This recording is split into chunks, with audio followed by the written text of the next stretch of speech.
Namanya Amerika, itu dia punya tugas. Apa tugasnya? Ngendaliin seluruh dunia agar sesuai dengan keinginan dia. Paham sampai di sini?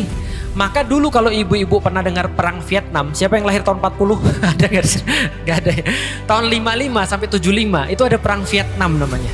Nah, perang Vietnam itu penyebabnya apa? Sederhana, Amerika nggak mau Vietnam jadi komunis.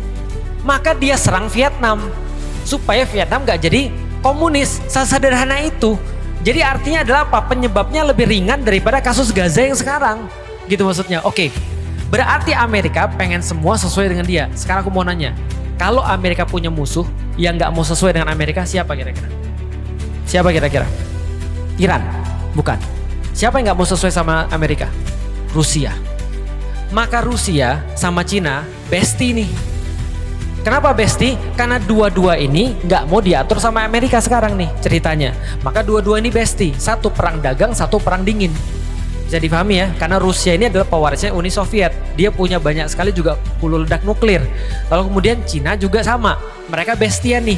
Ketika mereka bestian, mereka nyari proksi. Proksi itu gimana ya ngomongnya ya? Sebentar. Nyari bestie. Mereka jadi nyari bestie di tempat daerah konflik. Karena Amerika itu punya bawahan di Timur Tengah namanya Israel, maka orang-orang ini harus punya bawahan juga. Apa bawahannya di sana? Bawahannya Iran. Jelas?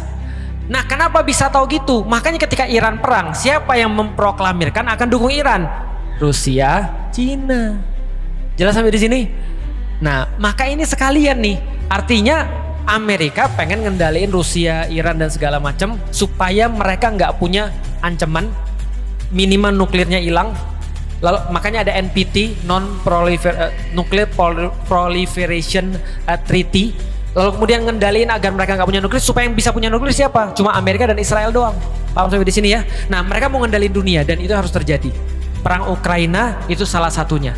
Karena Amerika nguasain pemerintahnya, Rusia nggak mau. Karena itu dekat Rusia. Ini masalah negara doang. Indonesia gimana? Nonton Indonesia.